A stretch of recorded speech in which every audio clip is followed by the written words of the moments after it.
por la oportunidad de hablar, pero sobre todo por la cantidad de gente que estáis aquí y que, bueno, pues a mí me va a hacer que mi viaje de vuelta a Madrid pues vaya con las pilas cargadas, ¿no? Es una satisfacción encontrarnos tanta gente pues para hablar de cosas tan serias como las crisis sobre las que estamos viviendo. Mi intervención tiene un poco el objetivo de intentar clarificar de qué crisis estamos hablando, qué cosas tiene, e intentar tirar algunas líneas de posibles acciones, de posibles respuestas que tengamos a la misma. Pero además entendiendo y con la modestia de saber que en el auditorio pues hay gente que debéis de estar mucho más curtida que yo, en muchas más batallas, en muchas más luchas y con muchas más experiencias. Entonces en la segunda parte de qué hacer, pues voy a ser modesto y lo voy a dejar sobre todo para la segunda parte, la parte del debate, aunque lanzaré alguna ideilla. Bueno, mi idea era empezar con un pequeñísimo, o no tan pequeñísimo, análisis de la crisis para intentar caracterizar de qué estamos hablando. Porque una de las primeras preguntas que nos podríamos hacer es ¿crisis de qué y crisis de quién?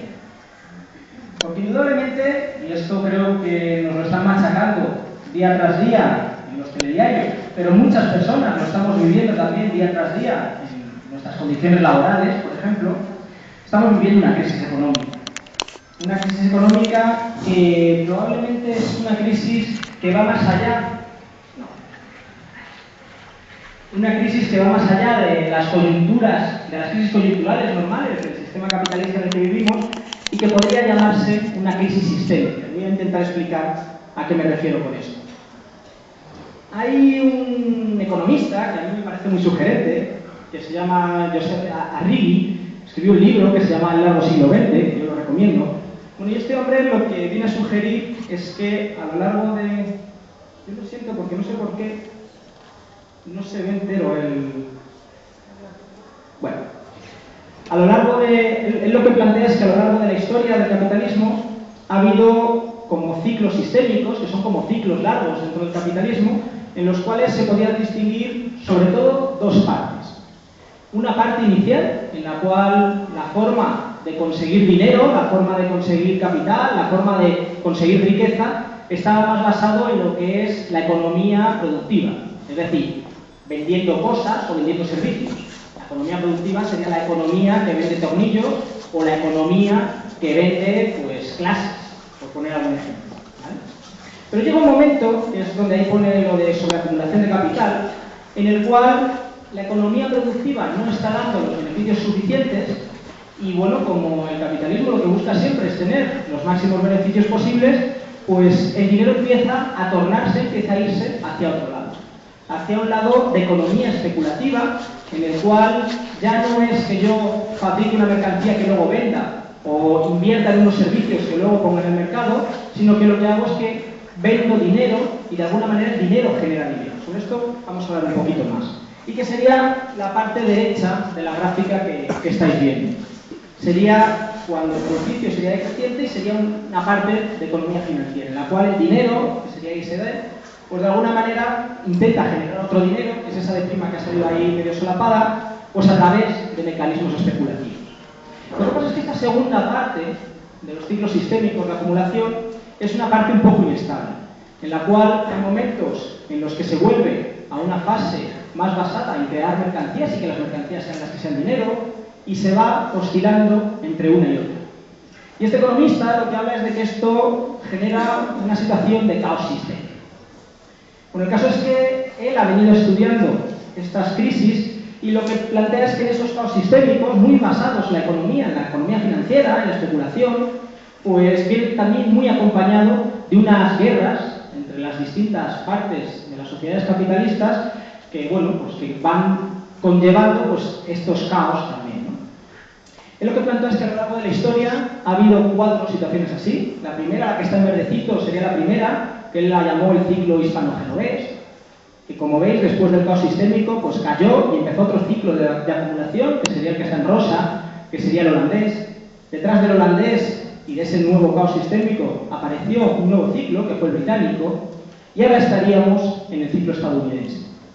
El paso del ciclo británico al ciclo estadounidense, para que nos hagamos una idea de la historia y que lo podamos situar un poquito, tiene que ver con el periodo que hubo entre las dos grandes guerras mundiales, es decir, que estamos hablando de momentos con conflagraciones pues, importantes a nivel bélico, y tiene que ver con el momento de esa gran crisis, que nos han repetido mucho, que esta se parece a esa, la crisis del 29, crisis que, bueno, además de otras cosas, pues ahupó el nacimiento de cosas como el nazismo y demás, ¿no? Esta sería la situación de caos sistémico al final de la parte naranja.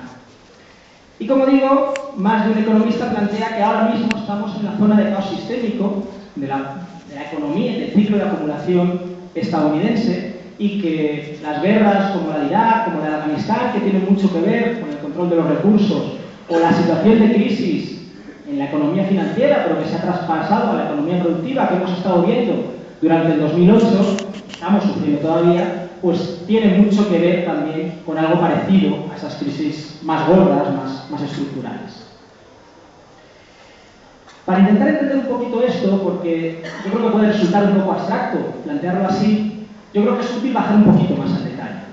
Y al detalle de cómo es nuestra economía en la actualidad, cómo es esto de la economía financiera, porque realmente oímos mucho hablar de la economía financiera, de las bolsas, de las acciones y todo esto, pero muchas veces cuesta entender exactamente de qué estamos hablando y cuesta entender exactamente cómo de lo que estamos hablando tiene algo que ver con la vida nuestra diaria.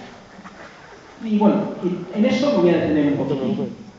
Bueno, lo primero es que, como decía, la economía financiera básicamente lo que se basa es en crear dinero a partir de dinero. Y un ejemplo sería que yo hoy compro acciones de Telefónica, pongamos que a 20 euros la acción, y las vendo dentro de un mes a 30 euros la acción. Con lo cual, obviamente, yo me he ingresado 10 euros por cada acción que he vendido, he tenido un beneficio. Claro, este beneficio, como podéis ver fácilmente, no ha tenido nada que ver con prestar un servicio a la sociedad, con venderle algo a la sociedad. No, es un beneficio que yo me he embolsado sin hacer absolutamente nada que tenga que ver con la actividad de las personas normales, ¿no? Y esto es a lo que se refiere de lo que va la economía productiva, la economía financiera, la economía especulativa, ¿no?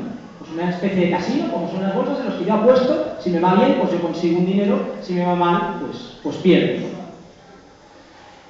Bueno, y para empezar a hablar de estas cosas, porque hay una especie de lugares, ¿no? Desde el punto de vista de la ecología podríamos hablar de los nichos ecológicos de la economía especulativa, y yo querría referirme a tres. El primero de ellos es el que más conocemos, el que tiene que ver con la bolsa. Y en la bolsa, digamos que hay dos grandes mercados. Un mercado que se denomina primario, y en el cual se compran y se venden cosas como acciones, como deuda pública o deuda privada, como materias primas, alimentos o como monedas.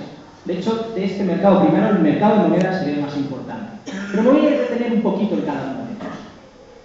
Las acciones, como sabéis, son pedazos de una empresa. Participaciones, trocitos que la empresa pone en el mercado.